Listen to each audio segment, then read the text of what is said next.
disait oui, je vais servir l'Empire, mais il y a des limites. Je ne vais pas me compromettre. Et c'est le défi aussi pour nous de ne pas nous laisser compromettre. Et puis, enfin en exil, le peuple de Dieu continue à vivre de la grâce de Dieu. Le livre de Daniel, ce n'est pas l'histoire des exploits de Daniel. C'est l'histoire de la grâce de Dieu envers Daniel. Et même loin de la terre que Dieu leur avait donnée, même en exil, le peuple peut encore compter et vivre de la grâce de Dieu. Et c'est la même chose pour nous. Ce matin, nous allons poursuivre notre survol du livre de Daniel. Et nous allons lire le chapitre 2. Et on a déjà lu ce qui est au cœur du chapitre 2 ce matin. On va simplement montrer peut-être la première diapo. Simplement la première diapo. Le livre de Daniel a ça de particulier que l'Ancien Testament est écrit en hébreu. Mais le livre de Daniel, lui, est écrit à la fois en hébreu et en araméen. Le premier chapitre et les derniers chapitres sont en hébreu. Et puis il y a une sorte de livret central qui est écrit en araméen. Et l'araméen, c'était en quelque sorte c'est une langue cousine de l'hébreu. C'est la langue commerciale de l'époque, c'est l'anglais de l'époque pour toute la région. Et le livre de Daniel, les chapitres 2 à 7, sont écrits en araméen. Et ce livret central qui se concentre davantage sur, on pourrait dire, l'histoire mondiale, alors que le chapitre 1 et les chapitres 8 à 12 sont plus concentrés finalement sur l'histoire du peuple de Dieu et sont écrits en hébreu. Ce livret central est construit avec quelque chose qui est fréquent dans la Bible, c'est ce qu'on appelle une structure en chiasme, où vous avez donc le chapitre 2 qui est parallèle au chapitre 7. Vous voyez, 4 royaumes mondiaux dans le chapitre 2, suivi du royaume de Dieu, et on retrouve ce même thème dans le chapitre 7. Le chapitre 3 fait écho au chapitre 6, où il y a dans le chapitre 3 la délivrance de 3 juifs dans la fournaise, et au chapitre 6, donc la délivrance de Daniel dans la fosse au lion, et les 2 chapitres centraux, chapitre 4, Nabuchodonosor châtié, et chapitre 5, Balthazar châtié. Et donc c'est une structure en chiasme, et le chapitre 2 est donc lié au chapitre 7. Et on va mettre en parallèle brièvement ces 2 chapitres, chapitre 2 et chapitre 7. On va lire d'abord le chapitre 2. Je ne vais pas le lire en entier, mais on va le parcourir dès maintenant. Donc Daniel, à partir du chapitre 2, je vais lire le début du livre de Daniel. La seconde année du règne de Nabuchodonosor, le roi fit un rêve qui le troubla au point qu'il en perdit le sommeil. Il ordonna de convoquer les mages, les magiciens, les devins et les astrologues pour qu'ils lui révèlent ses rêves. Ils vinrent et se tinrent devant le roi. Celui-ci leur dit « J'ai fait un rêve et mon esprit est tourmenté par le désir de savoir ce que c'était. » Les astrologues dirent au roi en langue araméenne. C'est là que le texte saute de l'hébreu à l'araméen. Que le roi vive éternellement. Raconte le rêve à tes serviteurs et nous t'en donnerons l'interprétation. Le roi répondit aux astrologues, ma décision est ferme. Si vous ne me révélez pas le contenu du rêve et son interprétation, vous serez mis en pièces et vos maisons seront réduites en tas de décombres. Mais si vous me révélez, je vous comblerai de cadeaux, de dons et de grands honneurs. Exposez-moi donc mon rêve et ce qu'il signifie. Je veux dire pour la seconde fois au roi que Sa Majesté raconte le rêve à ses serviteurs et nous lui en donnerons l'interprétation. Le roi rétorqua, je vois ce qu'il en est. Il est clair que vous cherchez à gagner du temps parce que vous avez compris que ma décision est fermement arrêtée. Si vous ne me faites pas connaître le rêve, une seule et même sentence vous frappera. Vous vous êtes mis d'accord pour me débiter quelques discours mensongers et trompeurs, en espérant qu'avec le temps, la situation changera.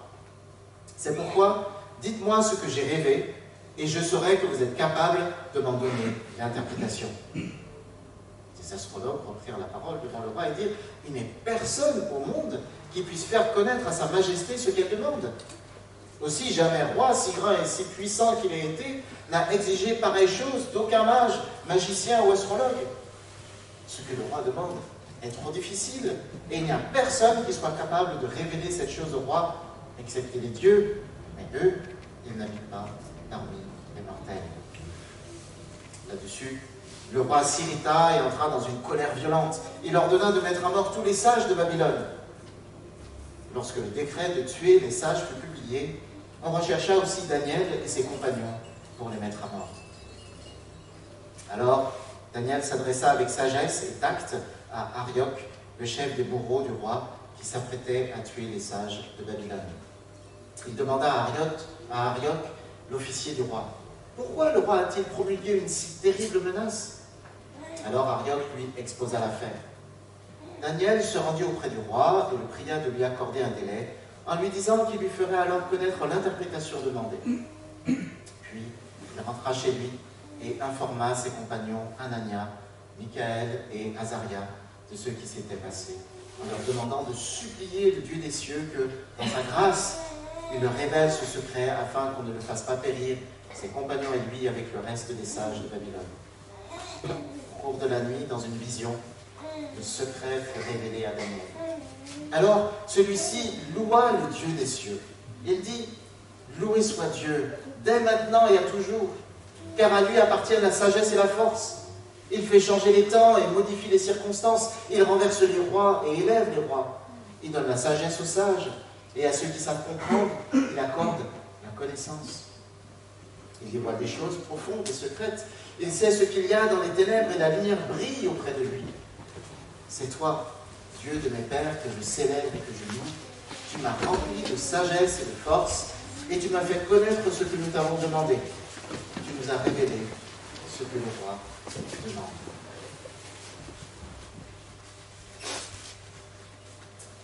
Et puis, nous allons au verset,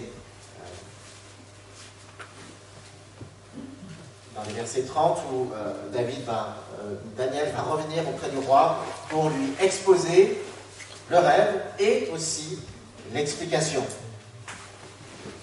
Verset 31, « Voici donc, ô roi, la vision que tu as eue. Tu as vu une grande statue. Cette statue était immense et d'une beauté éblouissante. Elle était dressée devant toi et son aspect était terrifiant. La tête de cette statue était en or pur, la poitrine et les bras en argent, le ventre et les hanches en bronze, les jambes en fer, les pieds partiellement en fer et partiellement en argile. Pendant que tu étais plongé dans ta contemplation, une pierre se détacha, sans intervention d'aucune main, vint heurter la statue au niveau de ses pieds de fer et d'argile, et les pulvérisa. Du même coup furent réduits ensemble en poussière le fer, l'argile, le bronze, l'argent et l'or, et ils devinrent comme la balle de blé qui s'envole de l'air durant la moisson. Le vent les emporta sans en laisser la moindre trace. Quant à la pierre qui avait heurté la statue, elle devint une immense montagne et remplit toute la terre.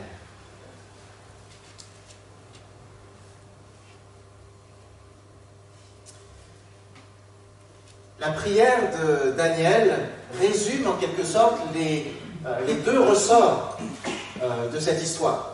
Deux éléments qui sont au cœur de ce chapitre et sur lesquels nous allons brièvement nous arrêter. Daniel prie et il dit « Loué soit Dieu dès maintenant et à toujours, car à lui appartiennent la sagesse et la force. » C'est à Dieu et pas aux hommes qu'est la sagesse. C'est à Dieu et pas aux hommes qu'est la force. Ces deux éléments caractérisent Dieu, c'est lui qui les possède. Les hommes pensent qu'ils ont la sagesse et pensent qu'ils ont la force, mais ils n'ont ni l'un ni l'autre. C'est à Dieu et à Dieu seul qu'appartiennent sagesse et force. À la fois, il fait changer les temps, il modifie les circonstances, il renverse les rois, les puissants, il les renverse, ou il les élève. Mais c'est lui qui décide. Et les sages, ils ne sont pas sages simplement par eux-mêmes. C'est lui qui donne la sagesse aux sages. Et il leur accorde, comme un bienfait de sa part, la connaissance.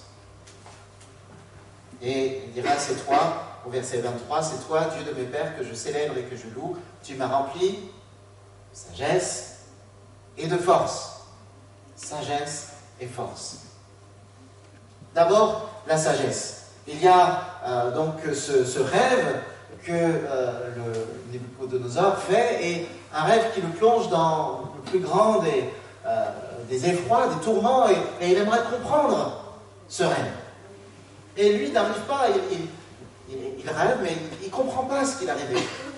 Et ça l'interroge, et même ça l'effraie. Et bien sûr, il se tourne vers les sages du royaume, vers les magiciens, vers les mages, et il y a cette chose presque drôle, presque comique, où il leur dit, bon ben voilà, vous allez à la fois me dire de quoi j'ai rêvé, et après m'expliquer mon rêve. Il dit, ben non, dis-nous le rêve, et puis on trouvera bien quelque chose à te dire. Il dit, non, je vous connais. Donc, vous allez me dire mon rêve. Et comme ça, si vous pouvez me dire mon rêve, je serai capable de me l'expliquer. Et on dit, ben non, c'est pas possible. Et le roi se met en colère. Jusqu'à ce que Daniel vienne et il dit, au roi, donne-nous un moment. Et Daniel va, voilà, demander à ses compagnons, ses 3 compagnons, de prier avec lui, d'intercéder pour que Dieu, à qui appartient la sagesse et la connaissance, révèle le rêve et son explication. Cette histoire, bien sûr, si on connaît un petit peu l'écriture, nous fait penser à quelle autre personne dans la Bible? Joseph. Voilà, Joseph, qui lui aussi, devant la cour du Pharaon, va expliquer aussi les rêves du Pharaon. Et cette sagesse, il y a vraiment, et Joseph est pas en exil, mais quasiment en exil aussi en Égypte. Hein, il y a beaucoup de parallèles entre Joseph et Daniel, et puis aussi avec Esther. Alors, on avait vu l'année dernière le livre d'Esther, qui a ces parallèles avec Joseph, et Esther vit juste après Daniel. Peut-être que Daniel est encore vivant, c'est probablement un tout petit peu après. Et Esther aussi, il y a beaucoup de parallèles avec le livre de Daniel et avec le personnage de Joseph. Oui, Dieu révèle à Joseph le rêve et l'explication du rêve. C'est intéressant d'ailleurs de se dire, tiens, mais c'est encore à chaque fois un juif qui explique à un païen le sens des choses, le sens des rêves. Je ne peux m'empêcher de penser à Freud. C'est une tradition qui traverse les siècles. Voilà encore un juif qui révèle au monde, avec la psychanalyse, tout ce qui est enfoui et qu'on ne comprend pas. Et là, il révèle au roi l'explication de son rêve. La sagesse appartient à Dieu seul. À Dieu seul. Et tous les empires sont traversés par des cauchemars. Ils ont beau être puissants, glorieux, ils sont traversés par des craintes, par des cauchemars. Et il appartient aussi au peuple de Dieu d'avoir de la sagesse pour discerner ce qui se trame et discerner ce qu'il y a derrière l'envers du décor, et ne pas simplement s'arrêter à l'apparence des choses. Et oui, à Dieu appartient la sagesse. Notons encore que Daniel a fait appel à ses amis. Il n'est pas seul dans cette quête de la sagesse. Et je crois que ça doit aussi nous interpeller lorsque peut-être nous sommes nous aussi dans des exils, même personnels, des choses où nous ne comprenons pas qu'est-ce qui se passe, qu'est-ce que je devrais faire, et j'ai plein de questions et je me tourne vers le Seigneur. Peut-être aussi le faire avec les frères et sœurs, qui peuvent prier avec nous pour que le Seigneur nous donne la sagesse, le discernement, pour savoir, voilà, qu'est-ce que Dieu est en train de dire, qu'est-ce qu'il va faire, où est-ce que je dois aller. La sagesse n'appartient pas aux hommes, mais à Dieu qui la révèle à qui il veut. Non seulement c'est à Dieu qu'appartient la sagesse, mais aussi à Dieu qu'appartient la force. Nebuchadnezzar a eu un rêve, donc une statue, on va mettre la deuxième image, il y a une statue immense, effrayante, et cette statue du chapitre 2 fait référence aussi à la vision que Daniel a au chapitre 7. Ce sont deux visions parallèles, la tête, Daniel explique au roi Nebuchadnezzar, cette tête d'or, c'est toi. Dieu t'a donné la gloire, il t'a donné la royauté sur le monde entier. Et effectivement, c'est l'empire néo-babylonien. Donc Daniel, il vit là, au moment de cet empire, qui avait été, on pourrait dire, établi déjà par le père de Nebuchadnezzar, Nabopolassar, voilà, il s'appelait. Et c'était un royaume vraiment beaucoup de gloire. On connaît même l'une des 7 merveilles, hein, les jardins suspendus de Babylone. Voilà, c'était la splendeur. Au Moyen-Orient, il y a cet immense empire qui est créé donc par cette dynastie. Mais Daniel explique au roi qu'un autre royaume va venir prendre place, et symbolisé par une poitrine et des bras en argent. Et c'est l'empire médo-perse, l'empire qui va succéder à l'empire des Chaldéens, avec Cyrus, le Perse, qui va renverser, et là aussi un immense empire. C'est un empire avec 2 peuples, tout comme le buste a 2 bras. Il y a les Mèdes, les guerriers de la montagne, et Cyrus était Mède par sa mère, et il y avait les Perses. Cyrus était Perse par son père, et les Perses étaient de grands administrateurs, et c'est plutôt eux qui vont prendre le leadership de cet empire médo-perse, et cet empire donc va aussi renverser l'empire des Chaldéens. Mais après l'empire médo-perse, il y a un 3e empire qui va s'élever, et il est symbolisé par le ventre et les cuisses de bronze, et c'est l'empire grec, cet empire qui fondé par Alexandre le Grand. On connaît tous Alexandre le Grand, déjà c'est son père, Philippe de Macédoine, qui a commencé à unir la Grèce, et puis Alexandre le Grand, en quelques années, un empire, une extension fulgurante.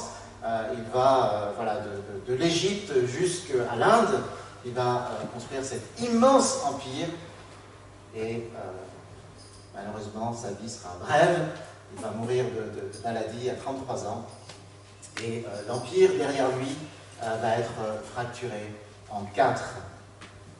Et puis le dernier empire, pied en fer et en argile, l'empire romain, un empire puissant qui viendra supplanter les 3 premiers empires. Et dans le chapitre 7, vous voyez la correspondance. Dans le chapitre 7, il y a l'empire chaldéen qui est ce lion aux ailes, avec des ailes qui montent de la mer. C'est l'empire chaldéen, et il est dit aussi qu'il lui est donné un cœur d'homme, et on voit dans les chapitres, le chapitre 4, je crois, où Nebuchadnezzar il perd la raison, comme une bête, et puis ensuite il est dit que sa raison lui revient, il retrouve un cœur d'homme, et le voici là symbolisé par le lion. Et puis l'empire médo-perse, il est dit aussi au chapitre 7 que c'est un empire qui penche d'un côté, un ours qui vient et penche d'un côté, donc il y a ces deux côtés de cet empire médo-perse, avec un plus puissant que l'autre.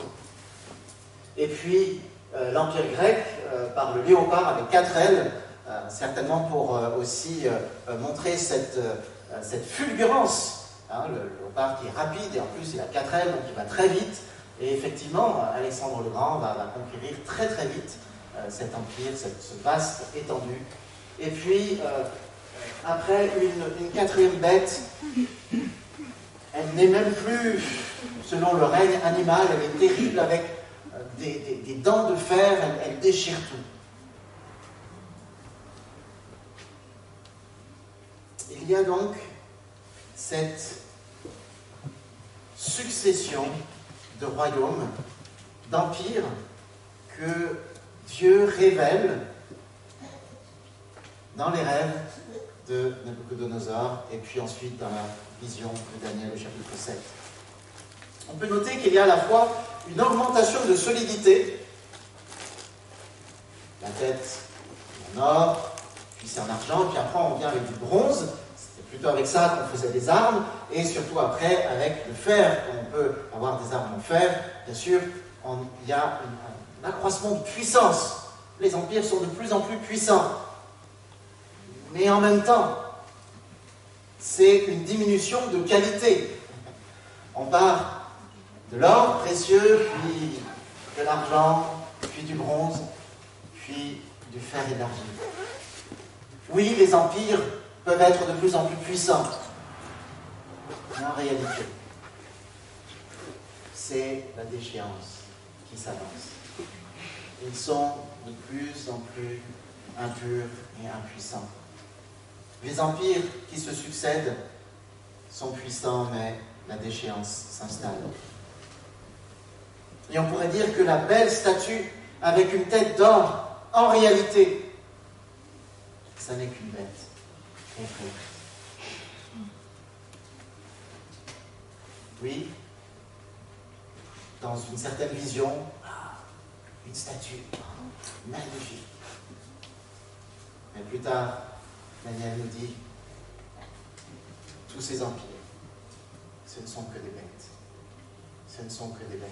Elles ne savent que tuer et déchirer.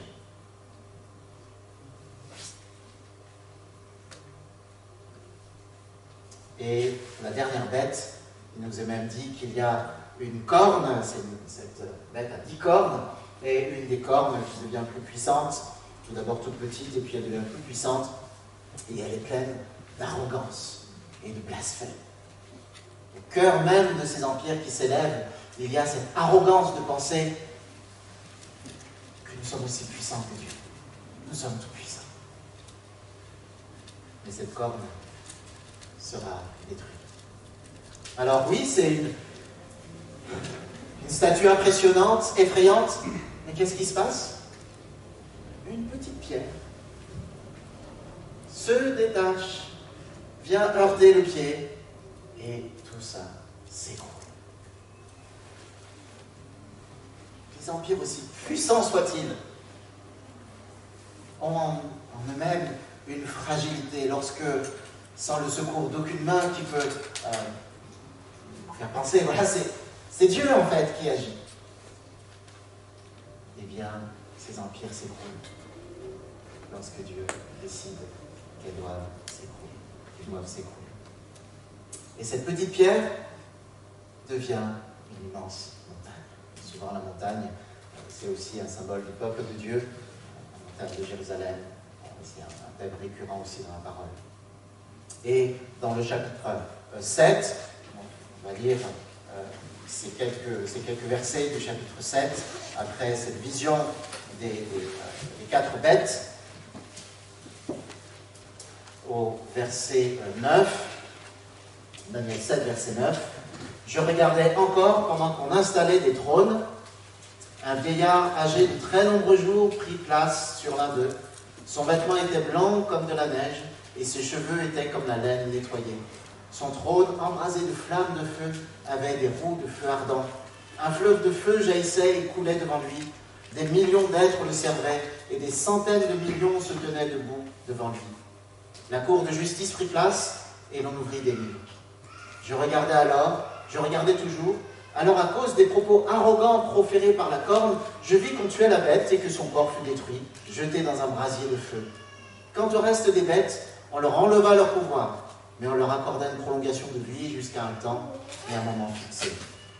Je regardais encore dans mes visions nocturnes. Sur les nuées du ciel, je vis venir quelqu'un semblable à un fils d'homme. Il s'avança jusqu'au vieillard âgé de nombreux jours, et on le fit approcher devant lui. On lui donna la souveraineté, la gloire et la royauté, et tous les peuples, toutes les nations, les hommes, toutes les langues lui apportèrent leurs hommages. Sa souveraineté est éternelle, elle ne passera jamais, et quant à son royaume, il ne sera jamais détruit. Quel contraste entre ces bêtes terrifiantes qui détruisent tout, et puis tout à coup apparaît celui qui vit éternellement, l'ancien des jours, dont la souveraineté est éternelle. Et on amène des trônes et c'en est fini de ces bêtes. On les jette dans le temps de feu. On va laisser de côté le petit répit, on reviendra dessus, qui leur est donné. Mais c'est pas une grande bataille contre ces bêtes, non. Dieu est là, sur son trône. On établit le tribunal, on juge ces empires et c'en est fini. Et à qui est donnée la vraie domination, la domination éternelle, non pas à une bête immonde, mais Daniel, au verset 13, il dit « Je regardais encore dans mes visions nocturnes, et sur les nuées du ciel, je vis venir quelqu'un semblable à un fils d'homme. » L'expression hébraïque « fils d'homme », ça veut dire être humain. Ce n'est pas une bête qu'appartient la puissance éternelle. C'est un homme qui vient du ciel. Jésus. Jésus devant le Sanhédrin, alors qu'on lui demande « Es-tu le Christ ?» Il dit « Oui, et désormais, vous verrez le Fils de l'homme venir des nuées. » Et Jésus, souvent, s'est désigné lui-même par ce titre de Daniel, Fils de l'homme. Jésus est cet être humain et aussi divin, car il vient du ciel, il vient des nuées, et c'est à lui qu'appartient la domination éternelle. Les empires se succèdent, ils pensent être toujours plus puissants les uns que les autres. La réalité, c'est que ce ne sont que des bêtes qui détruisent, qui déchirent, mais d'une telle fragilité. Lorsque Dieu le décide, c'en est fini. C'en est fini. Un seul royaume est éternel. C'est le royaume de Dieu et de son Christ.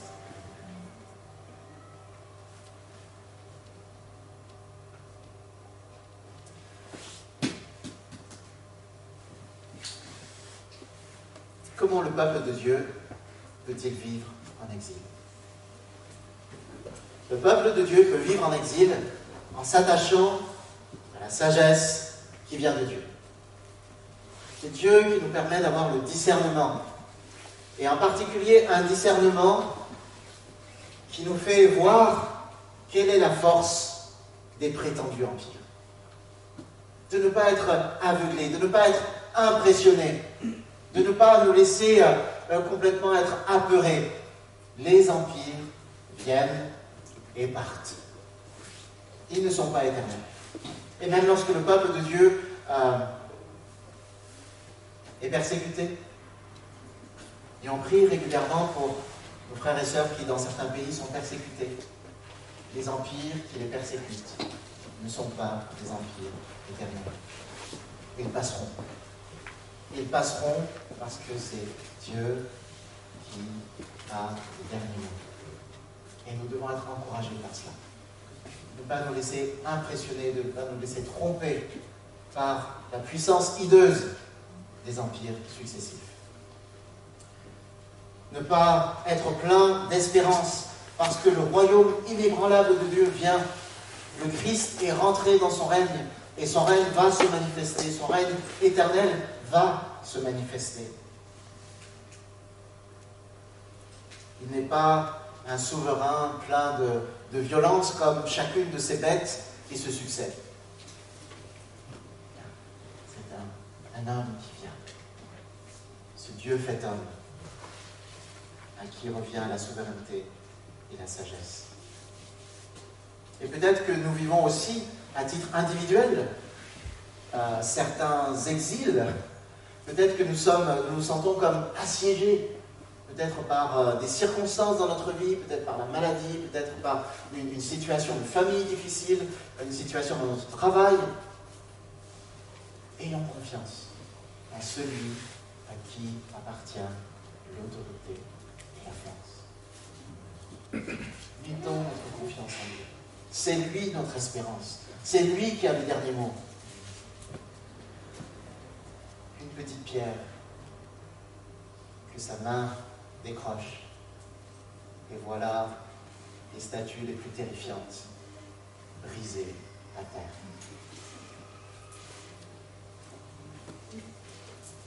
Oui, Jésus est le Messie qui nous délivre de l'empire le plus terrifiant, l'empire du péché et de la mort. Il est celui qui a brisé la puissance du péché. Il est celui qui a brisé la puissance de la mort. Et nous pouvons dire aux morts, où est ta victoire? Parce que notre Seigneur est rentré dans son règne.